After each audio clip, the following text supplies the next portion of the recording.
everybody. Welcome to EDUCAUSE Shop Talk. I'm your host, Jenay Robert, Senior Researcher at EDUCAUSE. I am joined by three phenomenal colleagues today to talk to you about something that we all enjoyed earlier this week together, the EDUCAUSE Summit, AI Adoption Across the Institution, Governance, Practice, and Change Strategies in Minneapolis, Minnesota. We've already started off the pod strong with some really fun technology issues. So that's always a great way to get started. But yeah, I'm going to stop babbling and let my colleagues introduce themselves. And then we will get started letting you all know what we did this week. Kathe, you want to start us off? Sure.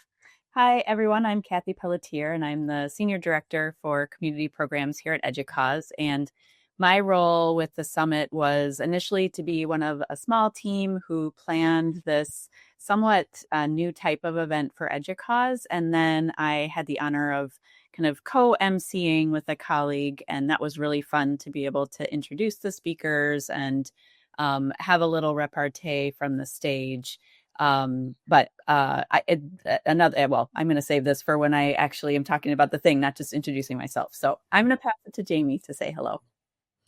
Hi, thank you, Kathe. I'm Dr. Jamie Sundvall, and I had the honor of giving the keynote for EDUCAUSE's opening summit. I also partnered with the CIO, Joe Sabato from UC Santa Barbara, and we talked a little bit about policy assessment.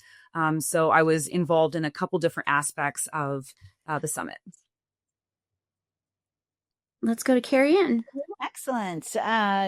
Good day. I'm Carie Ann Potenza. I'm Senior Director of Strategy and Planning Services with Ellucian. And so at the summit, I was able to talk about kind of the layers of governance that AI may need, everything from data governance to AI governance. And so I was lucky enough to not have to travel because my home is Minneapolis, Minnesota. So I was very happy to actually have a conference in my hometown.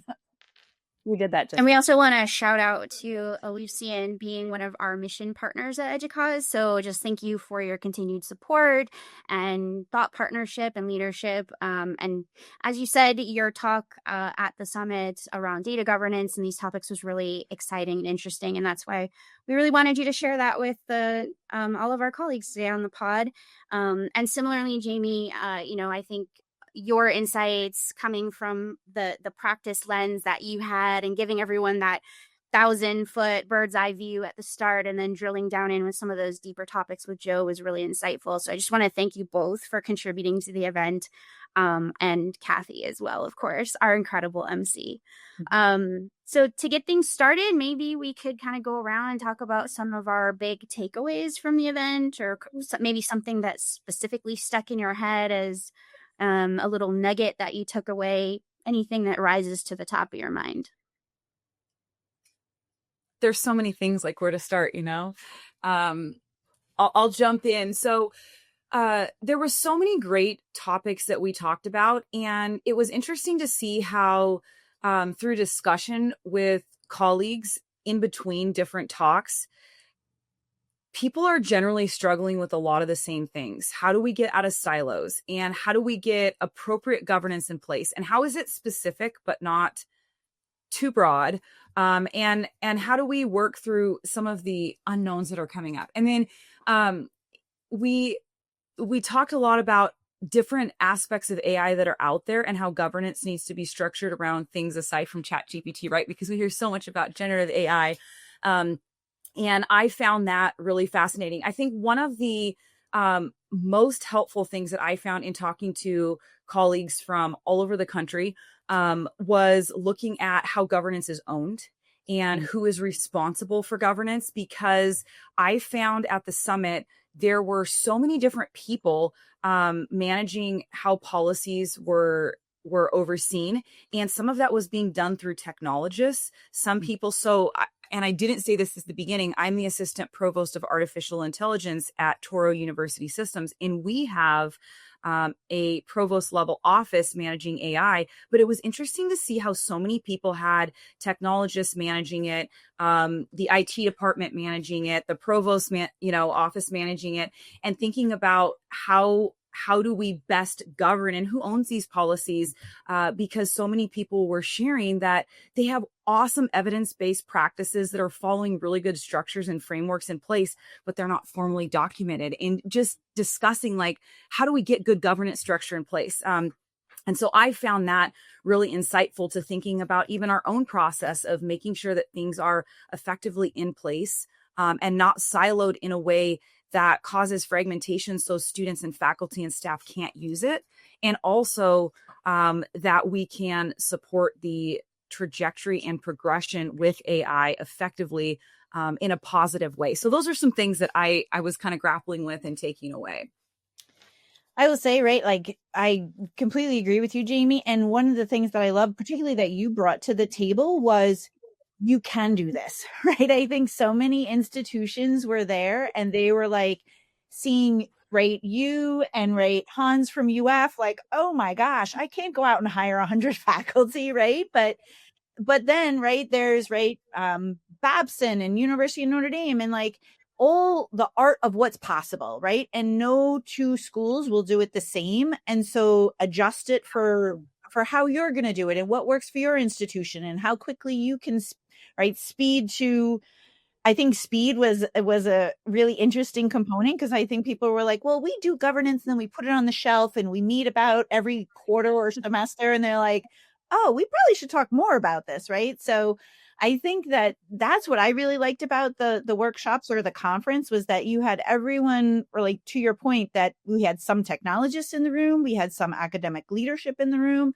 and they were all coming at it like, okay, yes, we need to do this, but how are we going to do it, right? And then I think, right, there was a great span of all the different ways that it could be done and how it, right, some institutions are doing it just for a year so far. Some haven't started it at all. Some have been doing it for 5 years, right? So it was that really good kind of perspective that everyone can do this, right? And collaboration would be key across, right, all your peer institutions, sort of thing. So I think that was what I really enjoyed. Mm-hmm.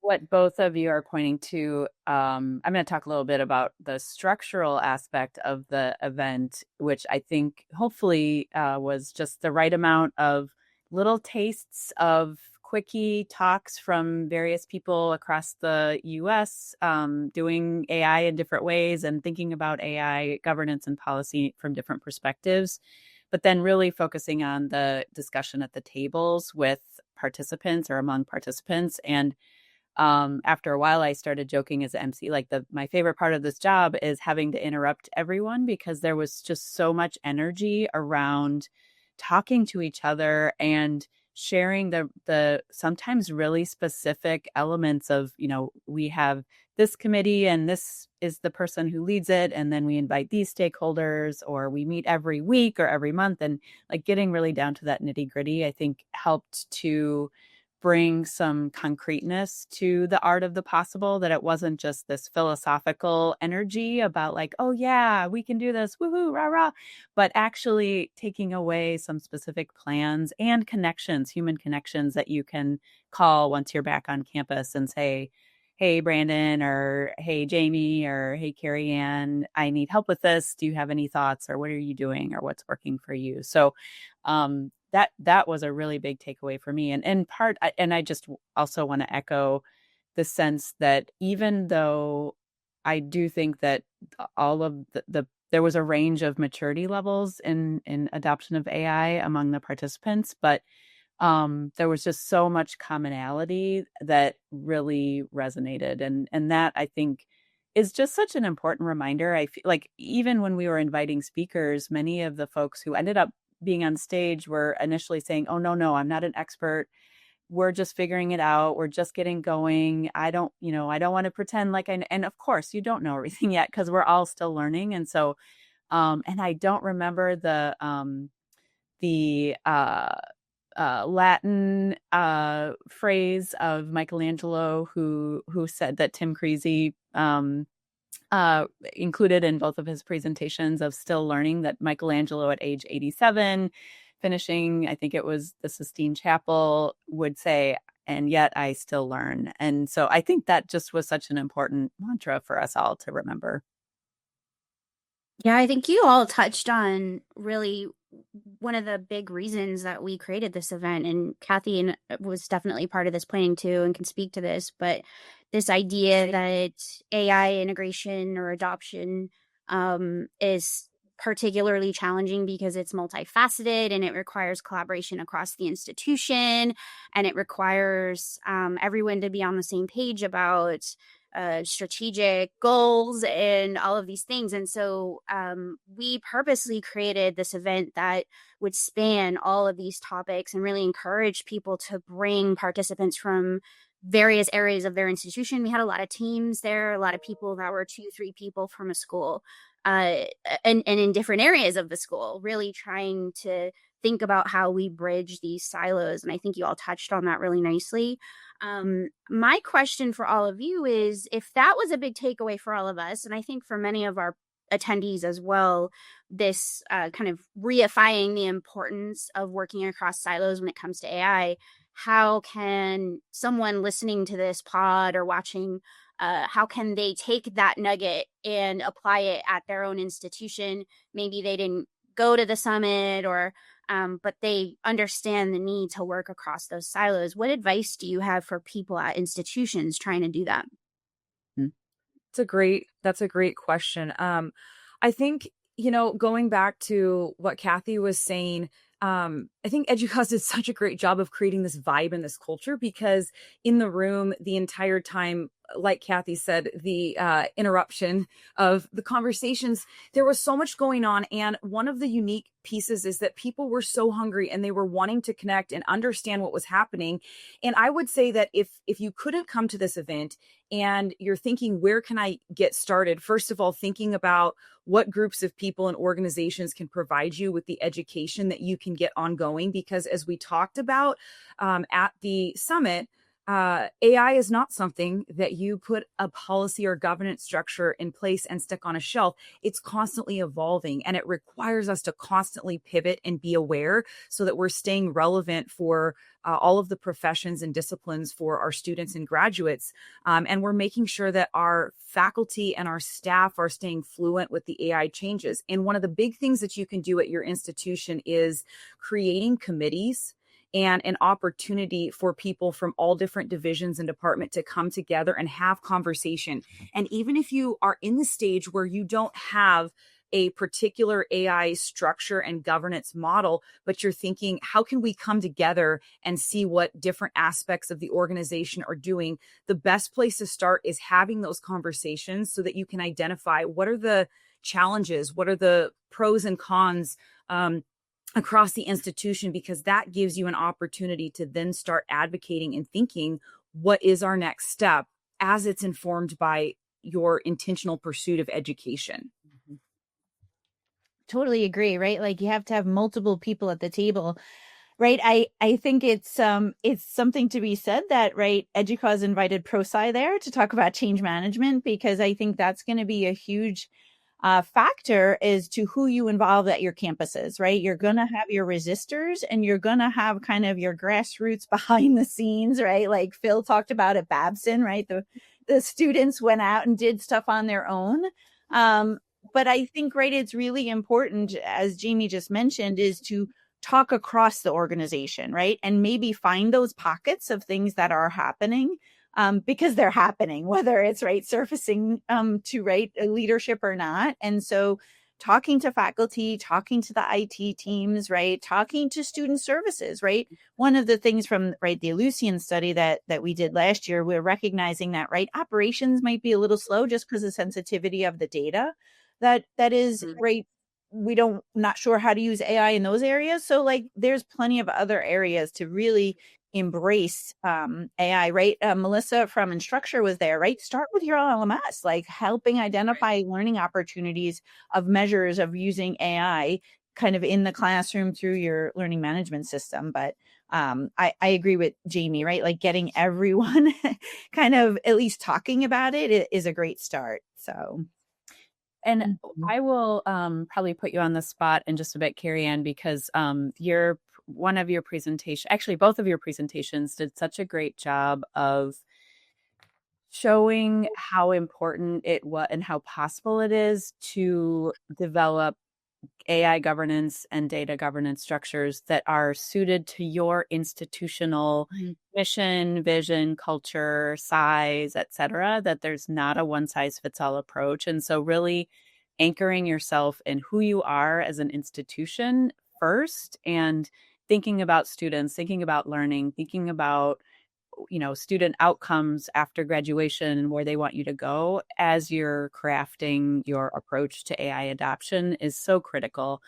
And the other thing too that I would advise folks who didn't get to attend the summit, if they're not already, just another kind of key mantra that came out that Dan Day actually from AWS mentioned a couple of times is think big but start small. So you don't have to eat the whole elephant all at once. So just taking action and moving one foot forward is a start. And so keep moving one foot and the next foot and the next foot, and don't get so overwhelmed by the scary, big, swirling thing that is AI right now. Totally. And that really addresses kind of two things that I think we didn't directly address, but was definitely, as kind of educators and learners in the room, were surfaced. So one is, right, don't go big with your data, right? Like keep your data small and focused. Jan did a great job of talking about that. And that also speaks to, right, the climate issue that, right, we didn't address directly at the conference, but is obviously top of mind for everyone, right? And particularly the vendors that they're, right, working with on, right? If you're using all this data, right, all that power has to kind of get, right, is going to impact the climate. So then starting small, to your point, Kathe, of, right, really focusing on, right, what data is necessary, what data is required, right, and using kind of small incremental opportunities of testing things out. And that also kind of lowers your risk as an institution, right? So, yeah, and that was another theme or thread that I was hearing just kind of in the conversations at the tables, that I think the data management, data structuring, data organization, and governance is probably where many institutions are struggling, if you will. And so I really appreciated both. I don't want to just repeat what you just said, Carie Ann, but I appreciate it because but what you said is spot on. The idea that, looking at data as your product at the institution, and really thinking of it as foundational to any leaps that you might want to take with AI. And it's not sexy, it's not exciting, but that work is just so critical. And also just for everyone to hear that institutions across everywhere that's hard for, a lot of folks are still at the starting point there. And right to your point, Kathe, that the data is a product, but also the data is the students, right? So bringing the students to the table and having conversations with the students about how they want their data used, when they want it used, what they want it used for, right? Like, yes, one of the models that I talked about is having like a student data rights council, right, as part of your governance, because they need to be at the table, because most of this data that an institution wants to use is their data, right? Is the students' data. So yeah. Totally. Mm-hmm. I'm so glad you brought that up, because I think that was another one of the big key takeaways for a lot of people, was about the absence of students in a lot of the decisions that we're making right now. And we heard from several institutions that are being really intentional about including students in the process in ways such as what you mentioned, having some advisory council or something like that. And that was a great takeaway for me too, and made me think a lot about how we can platform that idea more and help institutions. I think it's a really challenging issue with a lot of policy, not just AI policy, but a lot of things, to really meaningfully include the students in those processes. Then they don't feel like we're, doing things to them. We're doing things with them, right? Yeah. Mm-hmm. So any other major takeaways or perhaps common challenges that rose that were particularly interesting, things that maybe our listeners, I think especially for me, I oftentimes when I am at one of these AI based events, I talk about our research data at EDUCAUSE, our landscape study that we've done in 2024 and again in 2025. And one of the consistent findings there was that we all feel quite optimistic about a lot of things, and we all feel quite concerned about a lot of challenges. Yeah. What do you think are some of those other really sticky challenges that maybe people need to be prioritizing right now, or we feel like our attention is pulled in all directions? Are there some things that rise to the top for you? I want to first underscore what you just said and apply it to the vibe of the conversations too, because we invited folks to speak who are, maybe ahead of the curve or doing really innovative things that we wanted to showcase. And of course, we got a lot of, our attendees got to register wherever they were on the maturity scale of AI. And yet it was such a nuanced, balanced conversation. Even the presentations included both this like amazing optimism and excitement about the potential for AI, but also, hey, here's a risk. Hey, let's make sure we pay attention to this. Hey, let's make sure we bring student voices in and think about ethics and think about the environment and think about like all of these factors that if we're not paying attention to, we really could go sideways. So that wasn't a surprise necessarily, but I think just how balanced it was stood out to me. I think a couple of things that tie into each other. One emphasis was understanding mobilization and resistance within an organization, which is where the change management theme was really helpful in thinking about, like Jenay said, a lot of us are like very excited about the work we're doing and also stay up late at night thinking about all of the risks and concerns and challenges for our organizations. Because there's a lot of scary things that come with that, especially the speed that it's moving. And it seemed like there was a common theme where we talked a lot about how do we mobilize people through the resistance or the fear, and looking at how we can provide support and ongoing, not only governance and data, but the operational side, which is more of what I speak to, in how we can better understand the social and cultural aspects of the faculty and the people on the ground that we're asking to join us in making the shift. And so that their perspectives and values can be taken into account. And when we're doing this work around governance and data management, how can we take the values of the institution and the values of the people that work at the institution so that we can make sure we are supporting moving through that resistance and then providing informative training, even if we're not potentially bringing on technologies that we're training on, but bringing training and support and basic understanding to, as Kathe said, meet all the different maturity levels, because that happens in our institutions as well. Yeah. And I found those aspects of understanding the social and cultural pieces specific to the people we are working with, and marrying that with the educational opportunities to develop that faculty and staff fluency and literacy, because how else are we going to do that for our students, right? And so those were things that were also in my mind. Carie, and I want you to weigh in on this, but before I hand it over to you, before I forget, I want to mention that ProSci piece is something that we do have resources for at EDUCAUSE. And so we'll link those in the show notes. There's change management training. That's an EDUCAUSE ProSci collaboration. So we'll be sure to link that in the show notes for anyone listening who says, yes, I identify with this. Change management is one of my biggest challenges.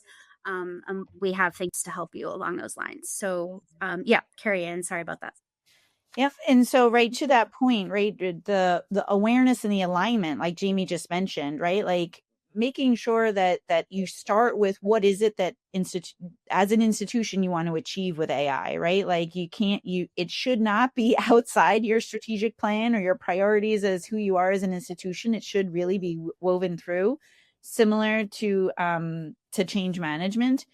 I think one of the things that I would be excited about having this workshop next year, I think there's really a need to figure out how we measure success, right? Like depending upon who you are as an institution, what your goals are with AI, right?